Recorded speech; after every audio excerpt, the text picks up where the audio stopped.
So I've been making my way through Barbarian Empires of the Steppes, which is one of the great courses series and deals with nomadic empires ranging from the Xiongnu to the Timurids to the Sarmatians and Parthians. And I just got through the part about the Mongols. And whenever I read or hear anything about the Mongols, the immediate thing that comes to mind is, wow, they're really mistreated by popular culture. The image that I think the average person has of the Mongols really bears very little resemblance to what they were actually like. I think the common conception of the Mongols is probably something like the Dothraki from Game of Thrones, who are kind of based off of them. Although maybe they're more based off on this of the Scythians, but that's neither here nor there. So the Dothraki have no strategy, they have no tactics, they have no discipline. Their army is entirely composed of horse archers and light cavalry who don't even use sabers. They just use these onks or whatever, which don't even really look like they're made for being used on horseback. There's no lances, there's no maces, there's no lassos. There's nothing other than just these crappy onks and composite bows.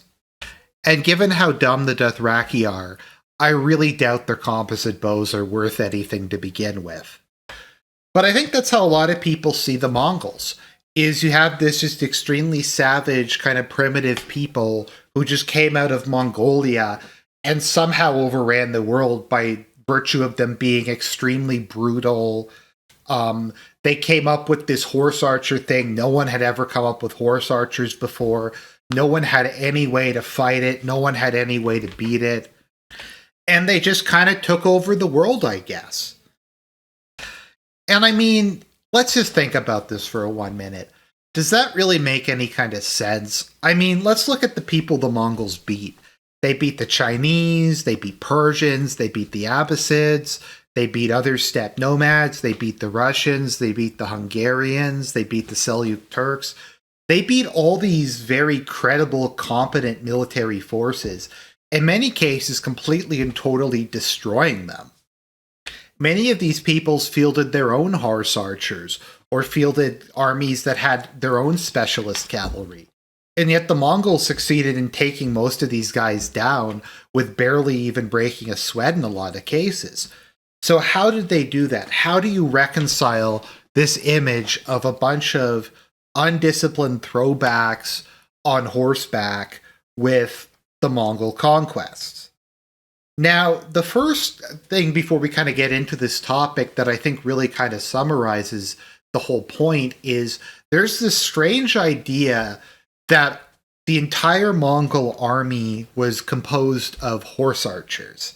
Now, while it's true that all of their cavalry did carry bows, the traditional light horse archer that might have a saber, but whose primary job is to be fast, to do Parthian shots where they ride in, fire arrows, they flank and shoot arrows into the flanks of their opponents, they do raiding, that kind of thing. That was indeed the majority of the Mongol army, especially at the beginning. But 30 to 40% of the Mongol army was also composed of heavy lancers. And let's take a look at what a Mongol heavy lancer might have looked like. So here's some, I guess you could say, concept art of a Mongol heavy cavalryman. So they would, as much as possible, wear armor. The Mongols would, generally speaking, use lamellar armor. But I'm sure if they got access to chainmail or plate mail or breastplates or whatever, they'd probably make use of whatever they could get their hands on. And a Mongol heavy cavalryman, yes, they would have a bow, but they'd also have maces and lances and Turco-Mongol sabers and all sorts of heavy weapons. And their job wasn't so much to shoot arrows from afar, but to just charge in kind of like a European knight, but not as heavily armored, and just destroy things at close range. There's this idea, and I think a lot of it is cope on behalf of various nationalists from countries that weren't advanced enough to produce proper armor, that armor isn't useful, that a true warrior doesn't wear armor, that like these random tribes didn't have armor because they were so awesome they didn't need it. Armor is overrated, it doesn't really do anything anyways. You also have all these shitty shows on the History Channel where they do armor tests. And it's funny because plate mail is so good that even the crappy tests they do on steel plates normally will stop whatever they're trying to hit it with. It's not vaguely similar to what they would have used in actual plate mail. But I mean, a steel plate's going to stop a lot of stuff. But what they will do on these shows is they will use butted chainmail, which is literally just a small like metal bar that's been folded in on itself, instead of riveted chainmail, which is what like 90% of historical chainmail is, and is riveted or soldered shut. And I've seen clips of chainmail being able to block stabs, it being able to block dart, like pila thrown at it, sword thrust. But you see it on the History Channel, and the spear or whatever just goes through it like a knife through butter. And all of this tries to contribute to this conception that armor sucked, nobody used armor. It's kind of like the conception with guns that, oh, these peoples who didn't use guns, they were too honorable. The samurai didn't like guns. The samurai loved guns. They thought they were the coolest things ever. And generally speaking, whenever people have had the option to use armor, they use armor. Because it turns out armor is really, really good. Now, that's not to say there are cases where you can wear too much armor and it weighs you down. But generally speaking, in most of history before modern firearms, if you had the choice of a mail shirt and a helmet, most people would take that because it's going to work pretty well. And if you're going to get stabbed or shot with an arrow or smashed or whatever, you're going to want that in the way. I mean, for instance, if we look at this Mongolian cavalryman, most of his body is covered in lamellar. Now, I don't think lamellar is quite as good as plate mail. It's probably about as good as chain mail. Maybe someone can post that in the comments. But the areas where you can actually hit him and not get stopped by his armor are a very small part of his body. And so when the Mongols got access to armor, they're like, this stuff is awesome. We're going to all start using armor. I'm not sure if cavalry archers would have used it. I think they used, I forget what it's called, a jacket of plates, or plate, where they sew like metal plates into their leather jackets, or they'd used hardened leather or stuff like that. But they weren't really expected to fight in close range combat. But this is, I think, just like the first example of the point I'm trying to get across. The Mongols were not stupid. One of the reasons they were so successful is they were always willing to adopt a good idea when they saw it.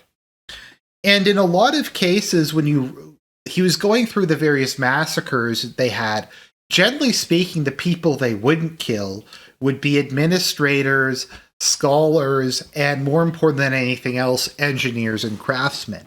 Because why would you kill someone who has such useful skills? So they take a city, they kill most of the people, but if you were like a blacksmith or an armor smith or an architect or an engineer or something, they'd want you. They'd take you away because you can be put to use doing useful things. Things that maybe the Mongols back in the homeland don't know how to do, but if they don't know how to do it, they'll just find somebody who can do it for them. And very early on, one of the first places the Mongols invaded was northern China, and they captured some of that. And that was in part because they wanted the riches of northern China and it was close by, but that also gave them access to educated engineers, specifically Chinese siege engineers. And the Mongols, and if you played any of the Age of Empire campaigns, you know this, they realized very early on you can't take castles, you can't take fortifications, you can't get through walls with just cavalry archers or even heavy cavalry. You need battering rams, you need siege towers, you need catapults, trebuchets, all that kind of stuff. So as soon as they invaded China and they saw, okay, we're going to need something to deal with this, they came up with a solution. And they got people who could do it for them. And from then on, Mongol armies always had engineers with them. And that would, generally speaking, work pretty well. I mean, they were up against the Persians, the Russians, the various Muslim countries. While none of these peoples really made fortifications as good as what the Chinese or the Europeans had, they did have fortifications, and the Mongols were able to get through them, often relatively easily. And it's because of the siege engineers that they were able to obtain in China. And it wasn't just siege engineers. Immediately, once they started to come in contact with Mandarins or Persian administrators, they would take them and they'd put them to work doing what they do best, running things. Any kind of craftsman who could help the horde, that would be good. Something, though, that was interesting that the Mongols placed a very, very high value on is information. The Mongols had a spy network that was second to none, that was all across Eurasia. The professor who does the course says the Mongols, by the time of Genghis Khan and when he began his campaign, had probably the best maps in the Eurasian world. They had invested a lot of time and money in hiring cartographers, interviewing merchants, sending out their own expeditions, all that kinds of thing to get really good maps, to get a really good understanding of the terrain of all the areas they were going to go into. So when they went into an area, they knew it almost as well as the people living there. They knew where the ambush points were, they knew where the high ground was, they knew passes and ways to get around the back. So they were never at a tactical disadvantage whenever they were trying to pick a field of battle. And there's all kinds of things that good maps give you. You can have much more well-timed military operations. Like if you're pretty sure it's going to take one Mongol army, I don't know, 7 days to attack this part of northern China, then you can have a second one leave to arrive in 10 days so that the Chinese army is rushing to meet the first one. And that's very important. The Mongols had tons of merchant spies who had infiltrated, like I said, most of Eurasia and brought back all kinds of information on what the fortifications were like, what the food supplies were like, what the culture is, what the political situation on the ground was. And whenever they would enter a battle or a siege, they would always come in extremely well prepared. Mongol cavalrymen were very, very well trained and very, very disciplined. They were in many ways kind of an early professional army. The Mongols are strange just because they are a nomadic people who have a lot of characteristics of, I guess, kind of sedentary peoples. Probably because they were able to adopt what worked and combine it with their existing traditional warfare. But yeah, the Mongol army was different from a lot of steppe nomad armies, as it was promotion in it was almost entirely based on merit. If you could get a victory and consistently get victories, the Khans would give you untold riches. If you failed, they'd probably kill you. But it ensured that the most competent people were leading. Officers were chosen basically on the basis of competency and personal loyalty to the Khan rather than any sort of family or tribal connection. If anything, they kind of broke down to a certain extent the individual tribal loyalties, and the military units were more based on, like I said, direct loyalty to the Khan rather than being just raised from a specific tribe. I think they did mix tribes together when they were raising army units. I could be wrong about that, though.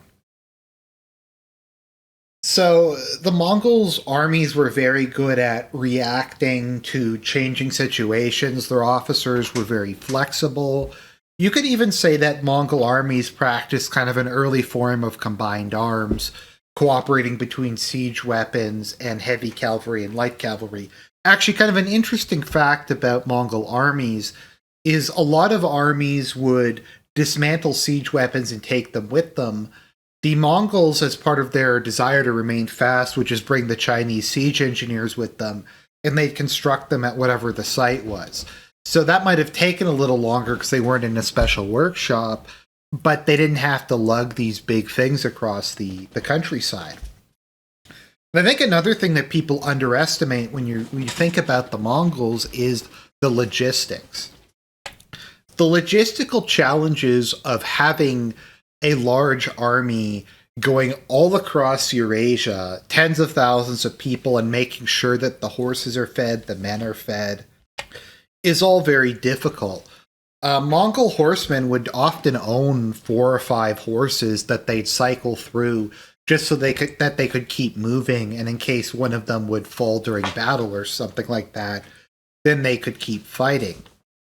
From my understanding, though, in the lecture series, there's very few instances where Mongolian armies ever were hurt from lack of food or other supplies. They, generally speaking, it was very well planned out in advance. There was always a high priority in making sure the troops got what they were provisioned. And I don't recall there being many cases, unlike with a lot of Chinese or Romans had good logistics too. But a lot of other different sedentary populations where their armies would get defeated by logistical issues, the Mongols never really seemed to have that problem. The only places they ever had those kind of issues was when they got into subtropical or tropical climates and they couldn't deal with the various diseases there.